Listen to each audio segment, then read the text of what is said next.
welcome, Tuomas, to Metallarium Pages. It's a great pleasure to talk with you again, because we spoke last year about the last Wolf album. So now we spoke with the new album, but Before the Down, this new, the return of, after 11 years of the inactivity of the band. So tell me, how does it feel to come back with the Before the Down, with a new album, and how will be the dynamic of the band after this comeback? Well, it feels amazing, and it feels amazing and weird because we never planned to do the comeback.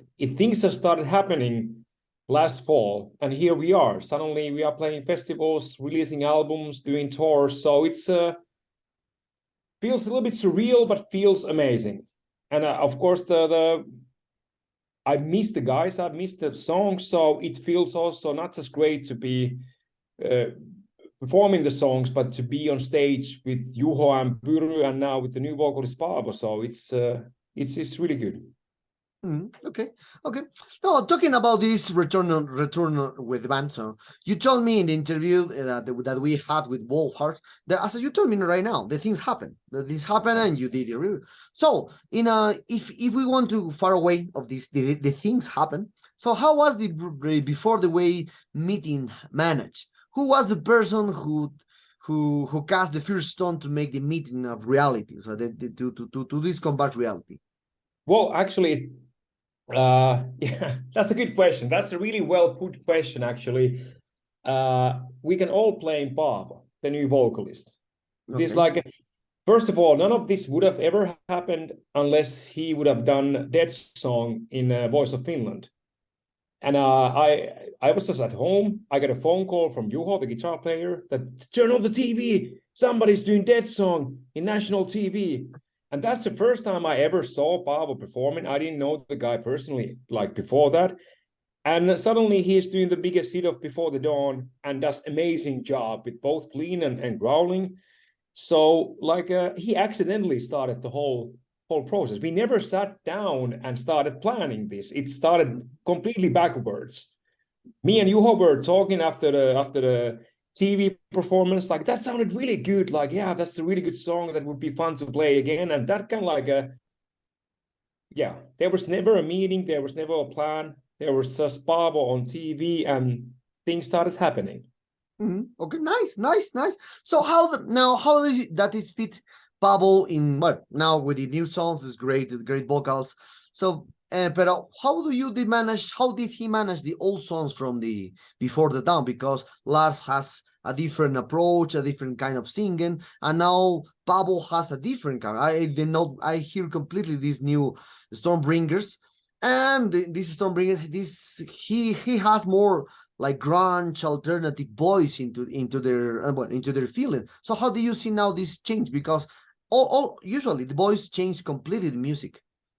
Yeah, well, we did recognize that this is going to be a big change for the fans. It's going to be a big change in our music, but at the same time, this level of change was completely needed. It was vital for the comeback. We would have never wanted to just continue basically the same band that we buried almost 12 years ago. So it had to be new. It had to be fresh for us. And also, it's not just Lars, but there's also Panu was the singer of the first two albums. So, like, the ground that Paavo has to cover with the vocals is, like, really, really wide. But I think he's doing an amazing job. Like, we already started playing shows, and we have songs from every album on the set list that he is performing. So every set we start with the first song of the first album, just to to show that the 20 years old song is still relevant, and he's killing every song live and studio. But yeah, the change is big, but it's also, it was needed. It would have never happened before, like, without this level of change. This is a new version of Before the Dawn. We are not trying to revive something old. We are building something new. No, that's that right one. Yeah, that is true. This new album is more new, especially for the boys from the Pablo. No, that's interesting. So now, well, and related to this, I saw that the last album before the Phoenix, was released by at that time, but Nuclear Blast. But now you are releasing with this new Stormbringers with Napalm Records. So why do you decide to release the album through the Nepal Records?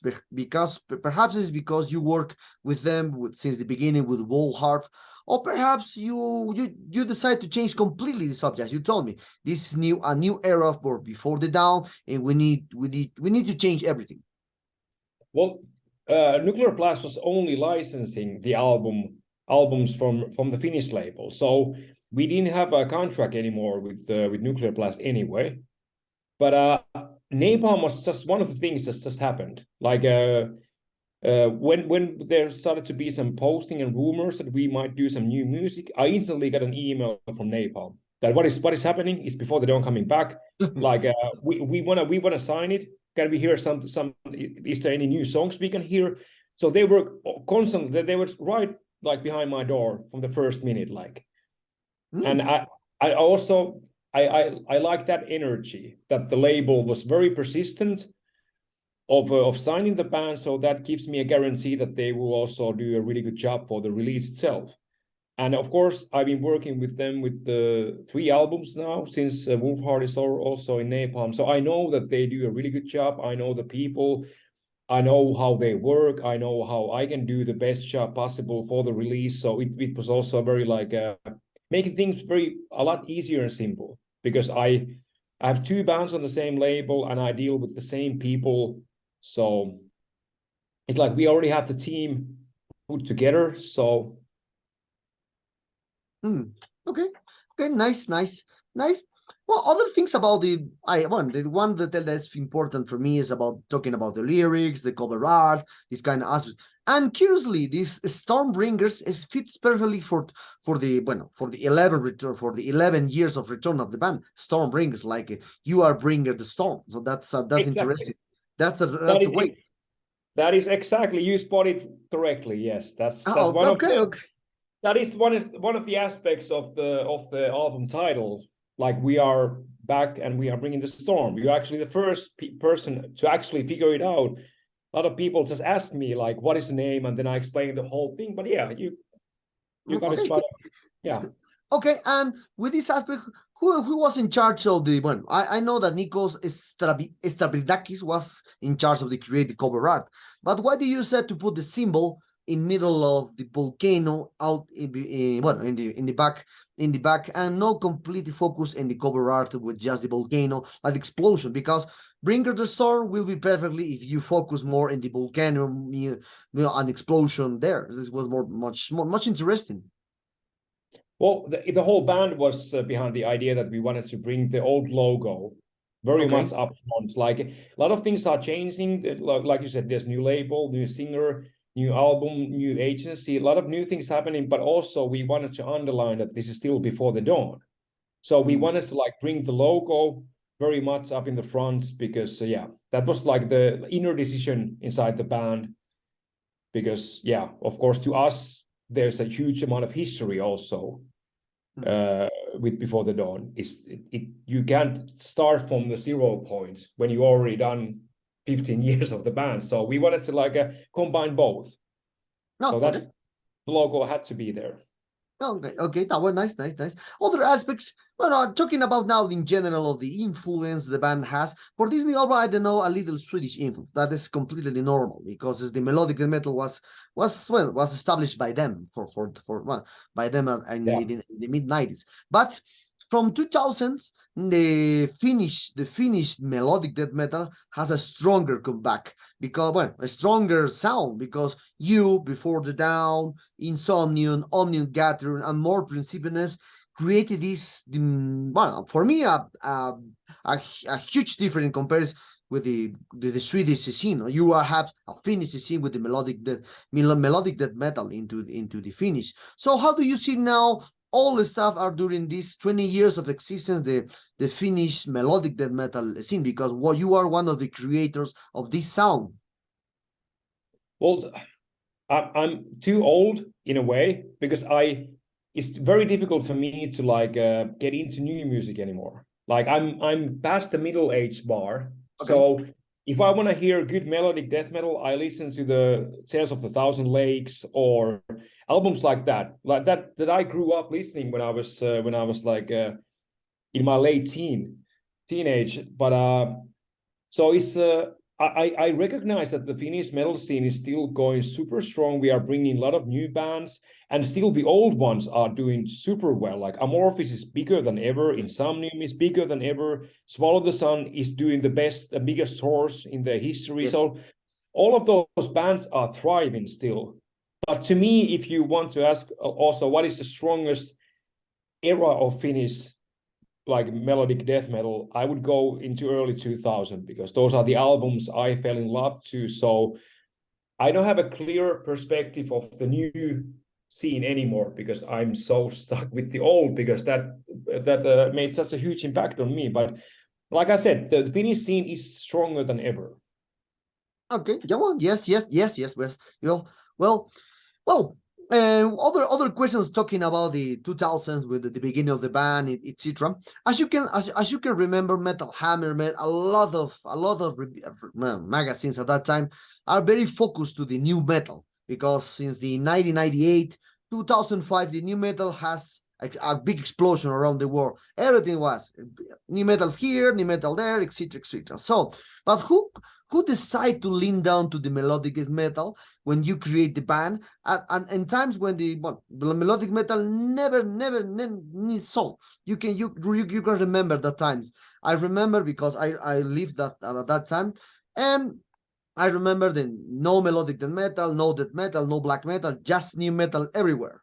So who came with the idea to lean down to the melodic metal at that time and be a part away from the whole the whole spectrum that the Metal Hammer, a lot of magazines put in around the world? I think like I was part of the wave. Like there's a lot of bands that were starting the similar kind of thing at the similar time. I think the Amorphis releasing Tales from the Thousand Lakes had a huge impact in Yes. all the Finnish metal bands, because that was the first album having huge amount of melody, still growling vocals, some clean vocals. So they kind of like introduced the combination. And I remember like one of our first shows, it was like 99 or something, was with Omnium Gather Room. They had just released first demo, and at the same time Insomnium was like releasing the debut album, and we made some small gigs together. Like everything was super small, but that music already existed. So it's just, I don't know, I can't give you like the formula why it happened, but I'm pretty sure that Amorphis, for example, has a lot bigger role that they would understand themselves, because that made a huge wave in the music scene in Finland. No, yeah, that is true. For me too, the Tales from the Thousand Lake was it was a huge stone in the Finnish career for everyone. I think for everyone. So I think it's a very important like album for a lot of Finnish songwriters also to understand that you can have the Finnish identity in the music, because everybody was very much into the the In Flames, the Gothenburg scene, In Flames, Dark Tranquillity. That was already coming up, but when the Thousand Lakes album came out, that was the first metal album that sounded Finnish, that you could actually understand like that this is what Finland sounds like when you put that into metal. And that kind of like opened so many doors for the songwriters that you can actually, you don't need to try to sound like American or Swedish or Norwegian. We can actually sound like a Finnish band. And that, I think that's what you can hear nowadays, still in the Insomnium or Swallow the Sun or latest Amorphis. Any of the Finnish bands, you can hear the Finnish sound that differs it from the rest of the world melodic death metal. Yeah. Well, talking about the history one, you enter in a time that in a subject that I like from the Finnish is, well, for me it's Tales from the Thousand Lakes from the Amorphis, and Demigod, some Slumber of Soul and Ice, a lot of melodic into there. Yeah. And also I think the first machines of real technical death metal is Devilish. Ni death, Yeah. ni gore, good. Devilish is a huge, very, very advantage from that era, that time. And related to this, what is your opinion about the book talking about the death metal, melodic death metal, etc.? And in the book called "Rotting Ways to Misery: The History of the Finnish Death Metal." Did you read it, this book? No. I've been too much in the metal scene to be interested of reading the book itself, because I know all the guys you just mentioned in the different bands, and I've been working as a stage manager over 15 years. So I've worked with all the bands in Finland. So I was enough inside of the metal scene that like it didn't feel like it felt weird to have a book about the people I already know. Like of the bands I already follow, bands that I know the history and everything, because I was so interested of everything. So no, I didn't read the book yet. Oh, okay. So now talking about this aspect, if some people talk about more entrance into the melodic death metal, into the melodic stuff, will you happy some people talk about the Before the Dawn as one of the pioneers into the melodic death metal scene in Finnish in Finland? That would be weird to me to hear that, but it would be also a huge honor. But of course, because I have my idols that I look up to from that era, so I wouldn't imagine myself in the same line of people. But if somebody thinks that would be a huge honor. But to me, I already had my idols when I started writing music, so I would never like count myself. That's very Finnish, humble way of thinking. But us Finnish, we don't raise ourselves like too high. No, okay. And what's your opinion about a lot of people say that the first band of the melodic death metal in the Finland scene was Children of Bodom? Because if we related the actual concept of melodic death metal is melody with death metal with a lot of new things into there, but Children of Bodom is more like neoclassical power. It's not death metal if we focus in the metal concept. So what is your opinion about all people related the Children of Bodom is one of the biggest bands into the melodic death metal from Finland? Well, definitely they were not the first. They Yeah. were they exploded so big so fast. Like just with the first album, they started to like grow as a huge band. And of course, quality wise, like they didn't like they weren't the first or even like among the first, but the quality that they had on the first album already, just like I remember when I went to the record store, somebody told me that check this band out. That's the best band from Finland ever. And I went to the record store. I checked the CD. The cover looks really cool. I look at the band picture. The guys don't look very cool. I'm like, I don't think it's gonna be good. I put the CD on. I'm like, what the fuck did I just hear? So the quality, they were way ahead of their time with the quality. Like the playing, the composing, the production of the album, everything is like a perfection of that time. So I fully understand why it like grew up to be the biggest bands from Finland. So they earned their place Yes, as one of the biggest bands ever. And I think it was really good that they had completely their own thing with the neoclassical, like you mentioned. They had their completely own like angle. And I think Alexi was the first guy who brought this kind of like black metal, very high pitch vocals to this kind of super melodic and technical music. So they didn't invent anything completely new, but the combination was completely unheard in the metal scene. Yeah, that is true. That's true. That's the one talking now. But no, we are going to the other roads and talking about this new album again. So Stormbringer, well, as you know, we are as we spoke in the Wolfhard interview. Also, this Stormbringers, it has to pass with this same aspect to the people hearing. just singles, no whole album. That's why now now main labels are focusing to promote the singles with videos, etc., in the media. So for you, it would relate this aspect to the whole return of the Before the Dawn with these Stormbringers. For you, which is the best song of this album has for the people? Just listen one or two songs from an album.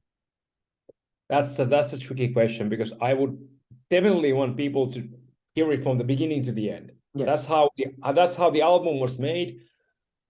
And I get that this is the modern age, and that's the streaming platforms are a lot more important than the physical albums, and of course labels want to promote the individual songs more than anything else. But to me, it kills me inside that the music is so distorted nowadays. Like, it's just individual pieces of music, and people don't appreciate that much of the whole album thing, because that's how I learned to listen to music. You have the CD, and you put it on your player, and you sit down for 1 hour and you listen to the whole album. People don't have this attention span anymore. Yeah. Like, they can barely focus on something for 5 minutes in a row. But then again, I knew that, of course, I knew that already when composing the album. So I knew which songs need to be a single, and I think Destroyer was one of the best songs to represent the album, and so was Downhearted. That was the first song that came out. But if I could just put a gun in everybody's head, I would force them to first listen to the full album and then pick the songs that they put on the rotation, but hear the whole thing at least once to understand the whole concept of the album, and then you can just focus on separate songs. Okay. Well, you are the last member from Before the Dawn since the 1999. So it's 1999. You are the last member, because Juho entered in 2007, 2005, if I remember well. So yeah. What is the opinion of the first members of the Before the Dawn told you about the return of Before the Dawn? I haven't talked with everybody. Okay. There's a lot of the beginning was kind of complicated, because it was mainly like my solo project, but I wanted to play gigs, so there was a lot of like members just coming and going for like a handful of gigs. So it wasn't very solid in the beginning until the first album came out, like 2003. But yeah, there was some of the guys from the first album watching the first gig that we played in May, so they've been really happy. Like, I haven't been in contact with everybody directly, but also, like, yeah, we've been talking with the guys from the first album, and also Lars has been very happy about the return of the band, even though he's not in the band anymore. So there's only been positive feedback. Okay, nice. Well, other aspects about the lineup from Before the Dawn is that you form a part with a lot of bands, Dawn of Solace, War Hard. You have a lot of past projects too, but also Juho work as an engineering studio in Finland, has a Swallow the Sun, one of made bands, composing there, works in Gloria Morti, works in Riverside, Syndicate, also Piri, the bassist plays in the Ocean. So you have a lot of busy people into the lineup. Yeah. No, just Pablo is not just like a new people, the new person into the lineup. So how you handle the tours aspects with Before the Dawn, because everyone's busy. You will have you who is Wall of the Sun as engineer. You have a lot of other bands. Piri has an Oceans. A lot of how will you focus the schedules, the tours? Well, I think for this year we've been insanely lucky. Like Swallow the Sun is playing there. They're gonna do North American tour. They're doing festivals. Piri is doing festivals with an Oceans, and Juho is constantly working at the studio. I have Wolfheart playing the most amount of festivals we ever played during summer, and still there's no gigs that are overlapping. Like we didn't have to move any dates for the summer. Of course, there's like this Saturday is a good example. There's one festival in Finland, and there's Wolfheart Before the Dawn and Swallow the Sun. but they all play at the same day, so everybody gets to play the shows. And then we're gonna do a Finnish tour in October with both Before the Dawn and Wolfheart on the same tour, which helps a lot with the schedules. And we're gonna do European tour in November, including both Wolfheart and Before the Dawn, so that clears my schedules a lot. And Juho comes from the North American tour of Swallow the Sun, I think 3 days before the Finnish tour. So it's super lucky. We didn't have to adjust any schedules for this year, but it's inevitable that in the future we're gonna have some troubles fitting the schedules. But yeah, No, nice, like you nice, said, nice. a lot of busy people, so that it's just a matter of time when those schedules will collide a little bit. But also I think it's really good that, like, of course we are older and wiser now, so you see things a little bit differently. When we were younger, every gig was like a do or die. Like you couldn't like imagine of canceling a show or moving it further. It was the end of the world if the gig was in the calendar and or offered and you wouldn't be able to do it. But now we are older. We take things a little bit easier and smoother. So if there's complications with the schedules, we just move around the gigs and do some gigs later or something else. So I don't think it's going to be a problem at all. Okay. Well, with these 11 years of a comeback of the band, so many people, as like me, are looking forward to hearing the new album completely. And I think they are doing the pre-orders, doing hear a lot of the singles, etc., for this aspect. So, did you feel some kind of pressure for the release of this album? Because, as I said, a lot of people like me considering you, Omninugatorium, Insomnium, and more Principium like the big four from the melodic death metal from Finland. Perhaps do you feel some pressure to see what the people thinks about the whole album? Not pressure, but of course I'm not nervous but excited, because I know that this differs. This is a big change with the vocals. Also, with the last album we did, The Rise of the Phoenix, we got a new set of fans that really like the more like a black metal and death metal influences. So to the older fans, huge change with the vocals. For the newest fans, again, change with the music style. So we are bringing a lot of new for the fans, and we know that this is some people won't like it and some people will like it more. But if something about me being nervous, I'm mainly nervous that things just go well. Like it's with Wolfheart, it's been like a routine, releasing albums every 2 years, and it's like this machine already going on. We haven't done any like albums for 12 years before the dawn, so I'm more like nervous to see that everything actually goes well with the distribution, everything goes well with the vinyl printing. It's a different thing with Wolfheart because it's in motion already, but now we are bringing something like back, and we are just starting the engine again with Before the Dawn. So any complications would be a lot more damaging for the release. Like if the vinyl print would go would be delayed, that would be a huge issue with the pre-sales. And so I'm more nervous about to see all the practical things and business-wise things go well, because 10 years is a long time to be out of the business. It's that creates different challenges also promotion-wise.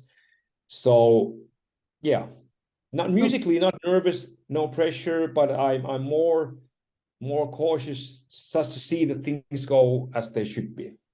Okay. Well, and to this aspect, if we compare the feelings that you got when you released My Darkness at 2003, your first album, and now with these Stormbringers, so perhaps do you have the same feelings? Because if My Darkness was released 5 years of when you create the band later, then now 10 years of absence of the music with Before the Dawn, perhaps do you have the same feelings that you got when you released your first album? Now 10 years pass, as you told me. In a way, there's some differences. 20 years ago, I didn't know anything about music business, so I didn't know why would I need to be nervous. I didn't know anything. I was just, to me, it was only music at that point. Later, like every year, I learned more about the music business. More worried I got. It's like Okay. you know, the more you know, the more damage the knowledge can actually do. So it was more pure excitement just for the music, and the excitement for the music is still there. But now I'm just like I'm more like checking almost every day. Are things going well with the stream and statistics, with the playlist? Like there's so many factors, and it's a different era. Like I need to run the social media platforms. Like there's daily basis something to check or think or post or arrange. 20 years ago, there was, you do an album, and then there's some magazines doing interviews, and there's advertisement, and that's it. It was so much less work or things to manage for the bands themselves. Or I'm also at the same time, I'm already like talking with festivals for next summer, and trying to come up with the schedule as fast as possible for the whole next year. You mentioned the busy guys in the band, so it helps.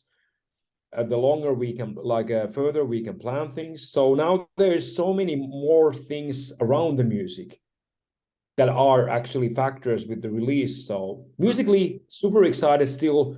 Now there's just like this certain level of work included with the new album. No, okay, nice. So we are very close to end this interview, Tuoma. And for this aspect, what are the future plans that the band has for these Stormbringers? Perhaps you will, well, you told me you will embark in a tour in North America for presentation this now. Perhaps you will embark more tours here, perhaps Latin America, who knows? Or well, the biggest festivals here are the end of the year, like Mexico Metal Fest, like Heaven and Hell Fest, and a lot of festivals more. Perhaps you will embark on a tour and a festival here. That would be amazing, because like back in the days, we only toured in Asia and Europe. We never got to play North America, South America. So there's a whole huge part of the world that Before the Dawn ever played. And I think that's a very important thing to fix. Of course, we need to see how the album goes. And our calendar is basically booked until December.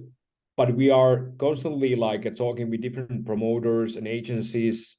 And yeah, definitely we want to see those parts of the world that we never got to play back in the old days of Before the Dawn.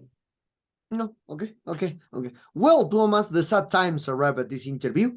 I hope you enjoy this interview like me, a terrific guy. It's a great pleasure to talk with you for the second time now with Before the Dawn. I love this new album. It's a great one as usually. Perhaps do you want to add something to your Latin American fans and Metalero followers? I would love to see you all as soon as possible. I've been waiting 20 years to bring this band to South America, so it's about time.